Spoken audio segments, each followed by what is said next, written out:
Joke of the century Avinash Reddy బీజేపీలో పోవడం joke of the century. ఇంకొక 7 జన్మలు నాకు దేవుడు ఇచ్చినా కూడా అది జరగదు. ఎందుకు ఊరికి ఆమె కావచ్చు, ఆమె కొంతమంది కిరాయి మైకులను ఏర్పాటు చేసుకుంది. మా పులివెందుల్లో టీడీపీ ఆయన క్యాండిడేట్ ఏం పేరు, ఆయన పేరు రవి అనే అతన్ని, అదేవిధంగా దస్తగిరి అనే అతన్ని, వీళ్ళందరూ కిరాయి మైకులు. వీళ్ళతో ఏంటంటే చెప్పిస్తా అంటారు ప్రజలను కన్ఫ్యూజ్ చేయడానికి. So basically it is baseless. ఎందుకు అసలు అటువంటి అయోటా ఆఫ్ డౌట్ రావడమే ఆశ్చర్యంగా ఉంది. కొత్తగా ఇంకో పొలిటికల్ ఆస్పెక్ట్ ముందుకు తీసుకొచ్చారు. 2009లో రాజశేఖర రెడ్డి గారు చనిపోయిన వెంటనే Pulivendula seat by election me father అడిగారు, అది కుదరదని అప్పుడు ఒక గొడవ అయిందని చెప్పి షర్మిల న్యూ ఇష్యూస్. ఇవన్నీ 2011లోనే షర్మిలకి ఎందుకు చెప్పాలా? రాజశేఖర రెడ్డి గారు చనిపోయింది 2009లో కదా, ఎందుకు చెప్పాలా? 2023, 24లో ఎందుకు చెప్తా ఉంది? Common sense. ప్రజల మైండ్స్ను పొల్యూట్ చేసే ప్రయత్నం చేస్తూ ఉంది. ప్రజల బుర్రలను ఖరాబ్ చేయడం, కన్ఫ్యూజ్ చేయడం, పొల్యూట్ చేసే ప్రయత్నం చేస్తూ ఉంది. మా నాన్న ఎప్పుడు నాకు తెలిసినంత వరకు రాజకీయాల్లో ఆయన ఒకే ఒకసారి పదవిలో ఉండింది.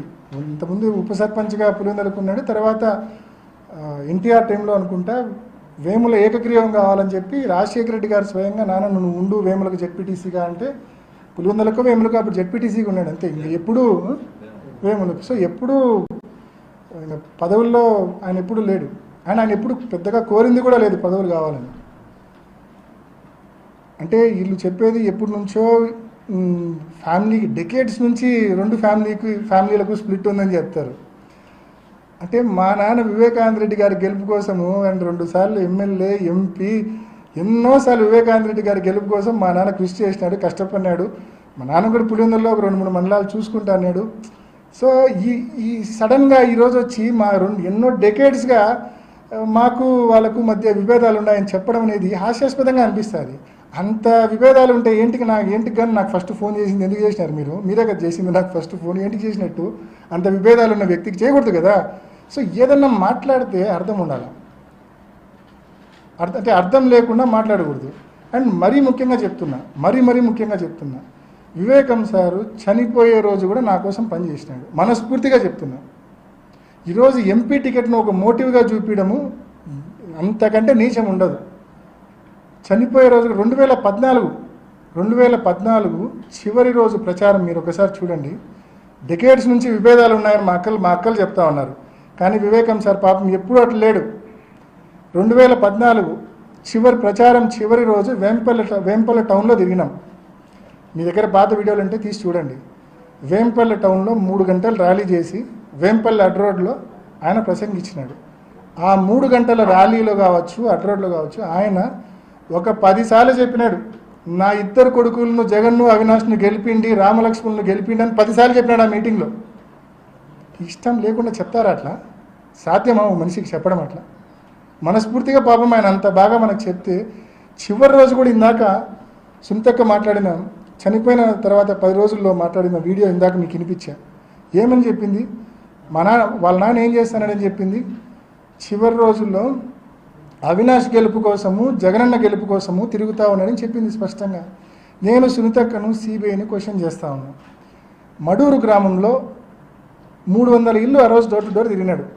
చాపాడు మండలం మడూరు గ్రామంలో 300 ఇల్లు డోర్ టు డోర్ పెదనాన్న తిరిగినాడు ఆ రోజు వివేకం పెదనాన్న. ఇంటింటికాడ కరపత్రం ఇచ్చినాడు. కింద రఘురామరెడ్డి ఎమ్మెల్యే ఫోటో, కింద ఎంపీ అభ్యర్థి ఫోటో అవినాష్ రెడ్డి. ఇంటింటికాడ కరపత్రం ఇచ్చినాడు. 300 ఇల్లు తిరిగినాడు. ఎంపీగా నన్ను గెలిపిమని, ఎమ్మెల్యేగా రఘురామరెడ్డి గారిని గెలిపిమని. అంటే నా కోసం తిరిగి గెలిపిమని అడిగే వ్యక్తితో అంటే ఏ రకంగా వీళ్ళు ఎంపీ టికెట్ను మోటివ్గా చూపిస్తున్నారో అర్థం కావడం. అంటే లాజిక్ లేదు, సెన్స్ లేదు. అండ్ తిరగడమే కాదు. సో నేను సిబిఐని అడుగుతా ఉన్నా, ఆ 300 గడపల్లో కనీసం ఒక్కరినన్నా పోయి అడిగినారా మడూరు గ్రామంలో? మీరు వివేకానంద రెడ్డి చివరి రోజు ప్రచారం చేసిన గ్రామానికి సిబిఐ కానీ సొంతక్క కానీ పోయి అడిగినారా? ఒక్కరినన్నా అడగల. ఎందుకు అడగల? వీళ్ళకి కావాల్సిన ఆన్సర్లు వాళ్ళు చెప్పరు కాబట్టి. సింపుల్.